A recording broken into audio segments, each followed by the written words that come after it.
Ça, c'est un cadeau d'anniversaire à l'avance que vient de me faire mon petit frère. Il est plutôt cool. Salut à tous, salut à toutes, c'est Namiat et bienvenue pour ce 6e numéro de News DMA, votre émission hebdomadaire de toutes les actualités d'ici, Marvel ou autres à ne pas manquer de la semaine. Pour ce 6e numéro, c'est la Justice League Snyder Cut ou plutôt la Snyder Cut Justice League ou tout simplement Justice League qui se retrouve en tête d'affiche parce que oui, on a tellement de nouvelles informations à vous faire communiquer, vous n'êtes pas prêts.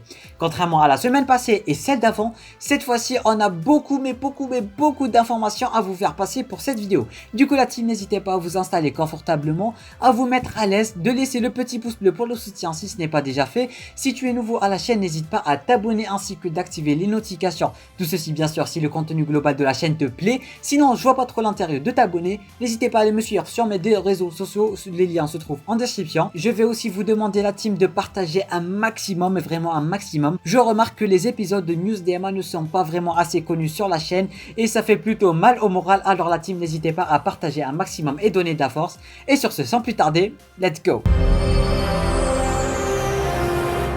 On commence directement avec notre tête d'affiche, la Snyder Cut, et croyez-moi, il y a beaucoup de choses à dire. Pour commencer, il y a quelques semaines de cela, on a eu la confirmation du retour de Jared Leto en tant que Joker dans la Snyder Cut. Et maintenant, on sait que Zack Snyder non plus n'était pas fan de la version du Joker de Suicide Squad, et apparemment le Joker de Jared Leto dans cette Snyder Cut aura un look totalement différent de celui qu'on connaît ou bien celui de Suicide Squad. Apparemment, il sera beaucoup plus dark et beaucoup plus Joker, il sera peut-être même inspiré de la version du Higher Cut. Toujours avec le Joker de Jared Leto, apparemment on va avoir droit à des flashbacks de comment le Joker a tué Robin dans le Snyderverse. Mais ceci ne reste qu'une rumeur à prendre avec de grosses pincettes. Voilà, terminé avec le Joker, mais on est toujours avec la Snyder Cut ou plutôt le Snyderverse. En effet, le mec il a vraiment tout prévu, il a prévu tout ce qu'il allait faire avec son univers et récemment il nous a communiqué une photo du look que devra avoir Martian Manhunter dans cette version du film. Toujours avec des surprises, Zack Snyder nous a aussi confirmé l'existence de Catwoman dans son univers.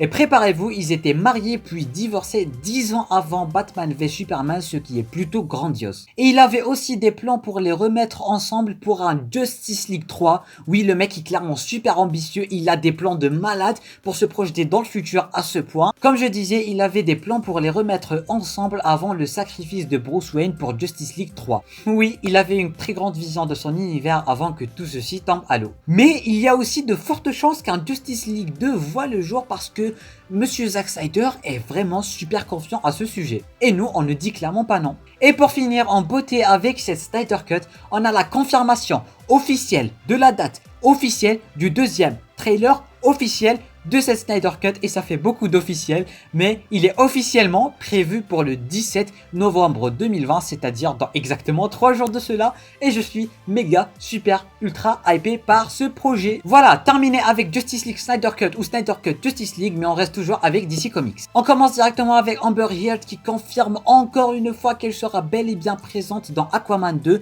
tout ceci malgré les problèmes qu'elle est en train d'avoir avec Johnny Depp et compagnie, ou plutôt uniquement avec Johnny Depp. On se tourne maintenant vers un film oublié de DC Comics qui va apparemment avoir droit à un deuxième opus et il s'agit du film Constantine. En effet, l'acteur qui jouait Lucifer dans ce même film nous a confirmé qu'un deuxième film était bel et bien prévu avec le retour de Keanu Reeves. Et c'est plutôt grandiose comme idée. Et oui, c'est plutôt grandiose. Et un acteur comme ça ne pouvait pas balancer ça juste au hasard. Il a sûrement ses raisons. On continue maintenant côté série avec l'annonce de la CW qui serait en train de préparer une série spin-off de Black Lightning qui va être centrée sur Painkiller. Une décision que je ne comprends absolument pas. Surtout que Green Arrow and the Canaries n'est même pas commandé. Ils se sont dit, on laisse tomber Supergirl qui va avoir droit à sa dernière saison pour ne pas lui faire un spin-off que ce soit sur Martian Manhunter, Brainy, Nia et compagnie, ou plutôt même la Légion. On laisse tomber Flash, ni sur Kid Flash, ni sur un autre Speedster, ni sur un autre truc de l'univers de Flash.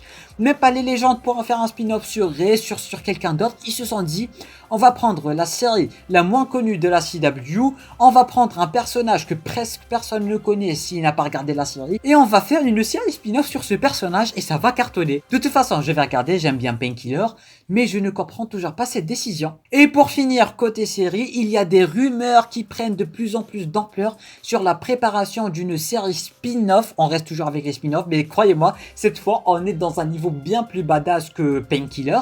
En effet, apparemment une série spin-off centrée sur Red Hood qu'on n'a toujours pas vu et qui va devoir faire son apparition dans la saison 3 de la série Titan. Et ben une série spin-off sur ce même personnage serait en préparation chez HBO Max. Tout ceci n'était que des rumeurs et n'est toujours que des rumeurs au moment où je tourne cette vidéo. Mais récemment, l'acteur qui joue Red Hood, Robin Jason Todd dans la série Titan, a récemment posté une photo où il y a écrit le logo d'HBO Max, tout simplement. Est-ce que c'est pour teaser la série ou bien c'est tout simplement pour teaser son personnage qui va avoir droit à une bonne partie historique dans cette saison 3 de Titan? On ne sait pas pour l'instant, mais en tout cas une série spin-off sur Red Hood serait juste énormissime comme idée. Voilà, team terminé avec DC Comics, on se tourne maintenant vers Marvel. On commence directement avec Black Panther et des rumeurs qui parlent de la mort de T'Challa dès Black Panther 2 pour que Shuri prenne sa place en tant que Black Panther qui s'avère être totalement fausse. Côté Black Widow, on a la confirmation par Scarlett Johansson qu'on en saura beaucoup plus sur la relation entre Natasha ainsi que Clint et tout ce qui s'était passé entre eux à Budapest. Côté Gardiens de la Galaxie 3, selon James Gunn, le script du film a légèrement changé depuis son retour. On se tourne maintenant côté série. Le tournage de la série Moon Knight va débuter dès le début de 2021 à Budapest. Toujours côté série, on a enfin la date de diffusion de la série qu'on attend tant de Wanda et Vision qui est prévue pour le 15 janvier 2021. Et oui, ça va être la première année depuis 2009 sans aucun, mais je dis bien aucun projet MCU pendant toute une année. C'est plutôt beaucoup depuis 2009. Et toujours côté série, selon John Berntal, une saison 3 de Punisher serait encore envisageable. On prend et on dit clairement pas non. Et pour finir avec Marvel et ce 6e numéro de News DMA, on a la confirmation officielle que Star-Lord sera bel et bien présent dans le Thor Love and Thunder.